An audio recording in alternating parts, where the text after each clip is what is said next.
பொறாமையினால John ஜெபராஜுக்கு advice கொடுத்தார்கள். ஒருவேளை இதெல்லாம் பார்க்கும்போது உண்மையாகவே அவங்களுடைய மனைவியோட மன வேதனையோடு மன கஷ்டத்தோடு அவங்க கேட்ட கேள்வி போலதான் எனக்கு தெரிகிறது. ஜான்சன் தம்பி ஜான் ஜெபராஜ் தம்பிக்கு போன் போட்டு சொல்லுகிறேன், பிரதர் நீங்க இப்படி செய்யறது சரியில்லை. தம்பி பேச விட மாட்டேங்கிறாப்புல. ஜான் ஜெபராஜ் அவன் பேசிட்டு இருக்கிற, எனக்கு எல்லாம் தெரியும், நான் அந்த படி படிச்சிருக்கிறேன், அதை பற்றி படிச்சிருக்கிறேன், எனக்கு எல்லாம் தெரியும். கேட்கிறதற்கும் சக்தி இல்லை தம்பிக்கு.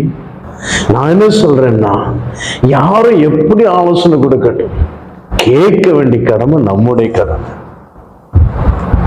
பொறுமையா கேட்கணும், தேவ சமூகத்துல வைங்க. அந்த சகோதரன் அல்லது அந்த போதகர் எனக்கு இப்படி ஆலோசனை கொடுத்திருக்கிறாங்க ஆண்டவரே. ஏன்னா நம்ம வேத புத்தகத்தை எடுத்து பிரசங்கம் பண்றவங்க என்ன செய்யறதப்பா, அவங்க இப்படி ஆலோசனை கொடுக்கறாங்க, பொறாமையினால் பேசுறாங்களா வஞ்சத்தினால் பேசுறாங்க எனக்கு தெரியல.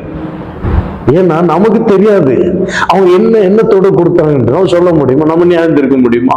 நம்ம நியாயம் தீர்க்கவே முடியாது. அவங்க நல்ல எண்ணத்தோடு தான் சொல்லியிருப்பாங்க. அவங்க பொறாமையினால் சொன்னா நமக்கு தெரியுமா? எந்த மனுஷனையும் உடனே நியாயம் தீர்த்திடக்கூடாது. நல்ல எண்ணத்தோடு சொல்லியிருக்கலாம்.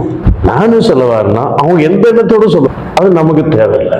அகஸ்டின் ஜெபக்குமாரனுடைய ஊழிய பகுதிகளில் நடந்த ஒரு அற்புத அவருடைய வாழ்க்கையில் நீங்க கூட கேட்டிருப்பீங்க.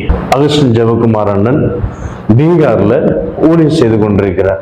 அப்போ ரோத்தாஸ் மலையில 3வது சபை டெடிகேஷனுக்காக எல்லாரும் போயிருந்தாங்க. நானும் அன்று அங்கு போயிருந்தேன். சாட்சிகளை நான் கேட்கும்போது நீங்க கூட அந்த சாட்சியை கேட்டிருப்பீங்க. அண்ணன் அநேக மெசேஜ் செய்திகளை சொல்லியிருக்கிறாங்க. இந்த ரோத்தாஸ் மலைக்கு கீழே அவர்கள்